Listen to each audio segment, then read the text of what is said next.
Hello, folks. It's Mike from Drumming for Health and Prosperity here, and I'm coming in close because I got the I got the pad set up here. Right, it's right here, so you can see all that's going on. But I just wanted to share with you some of the stuff that I have been working on. Sometimes I feel a little guilty about giving folks all this stuff to do when I send them home from lessons, and I ask them to practice every day, and at least 5 minutes, or half hour is better. That's good standard practice for time. For half hour is good. Always longer is probably better, but you don't want to get it too long. But anyway, the thing I wanted to show was the fact that I am working on stuff too. So you're not alone in the journey, so to speak. I've been doing this since I was in sophomore year of high school.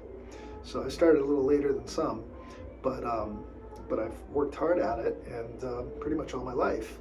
So I'm constantly trying to learn new things, constantly trying to improve my skills, and you're not alone. So I just want to say that. What I wanted to demonstrate today was what I'm working on. So I'm working on, I've been talking about French grip, sorry, not French grip, excuse me, German grip, which is it's very specific. I go over this in detail on a technique playlist, just specifically for beginners to start out, how to hold the sticks, what motions you have to use in order to create beats, even beats. So I'm really good at German. I stink at French grip. French grip is, so I call this pizza, because you're making a triangle of about that kind of an angle, but held horizontally. And so that's the way you want to set up for German grip. So not pizza for French grip, it's French fries. Let me go right back to my skiing stuff. This might sound familiar to some of you for skiing. But anyway, yeah, this is the way you hold for French grip. Now, I just want to show you where I'm at. I've been working on this for a week now, and it's been a tough week, let me tell you. I actually reached out to somebody to show me a little bit more on how to get this technique down.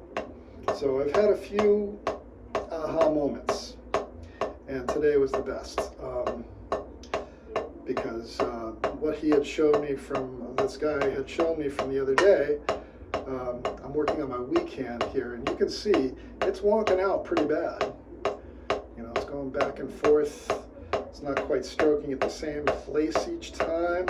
You might see a little warble in it. So that's my weak hand. My strong hand looks way better. So I've been doing this again for about a week or maybe a week and a half now. I can't really remember. But some of these guys go really fast with their French grip. I'm not there yet. I'm not there at all. My stick control, my endurance, all that stuff, it's different muscles I'm using. So it's going to take me a bit to get this. You want to have a kind of a closed down kind of thing here. I'm trying to demonstrate this the best I can, but I want to be honest with you, I'm not skilled at this yet. So, well, I've already kind of said that. Your thumb goes on top of the stick. This is very different than German grip. It's exactly the opposite. You don't want to do this with German grip. It will get it'll get in the way of the fulcrum. There's kind of a rolling of your fingers here at the fulcrum.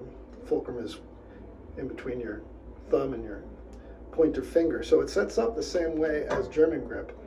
As far as the fulcrum goes, you're holding this thumb and the first knuckle on the opposite side of your stick. Sets up the same exact way. So that's kind of nice. You can go from here to here very easily, But here's another thing. In German grip, you want an open space here so that your fingers can move freely and loosely. And the stick will be moving through that fulcrum that way. This is different. See, the stick can't just bounce up through your thumb. You need to kind of roll your fingers a little bit. See how the stick is going everywhere? So that's because my fingers are not guiding the stick. So that's why you kind of close down things, and you're using this part of your finger, the first knuckle on all your other fingers here. This is your fulcrum finger. The first knuckle here, the first knuckle here should line up with the stick. The pinky is nice to have. This guy was using the pinky, and he was really, really good at it. So, see, it's wonking out. My left hand, my right hand is wonking out real bad. Moving all over the place.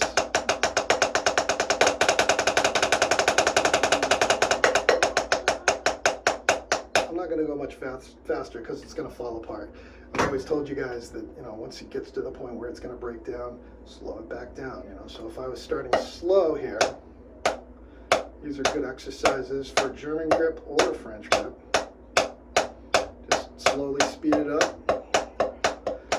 You're going to notice the feel is different as you speed up in your hands.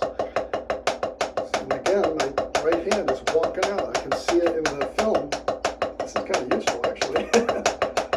So I've just closed down my gap. I noticed myself doing that. I want that. So that's exactly opposite of German. Wonky, wonky, wonky. So I wouldn't even speed that up if I saw that going on. I'd have to correct something. So I'm still working on it. I'll let you guys know how it's going and stuff. Whoops. Oh my goodness. Yep. I'll let you guys know how it's going and stuff, but it's going pretty rough, I'll tell you. But it's getting easier each time I do it. So you should have seen me the first week. The very first day, it was horrible. So I'm with you in this journey. I just want you to know I'm not, I'm sharing this stuff with you because I know how hard it is. And I want to show you that you're not alone. I'm struggling with it too, and every day I try and work at it. So I hope you are too. I hope you're having success, and even those little milestones. Even with my wonk, in my right hand, I'm giving myself a lot of room to make mistakes, and I'm really exploring why that's happening. And once I get that figured out and get a little bit more strength in my hand, it's going to work itself out. I know that. It's good to understand that it's okay to not be there yet, and that eventually you will get there. You have to have confidence in that, because it's, the more you do it, the better you're going to be. It's just that's the way everything is in life. So drums actually taught me a good life lesson on that one. Maximum effort delivers results. Doesn't necessarily mean that you have to be perfect.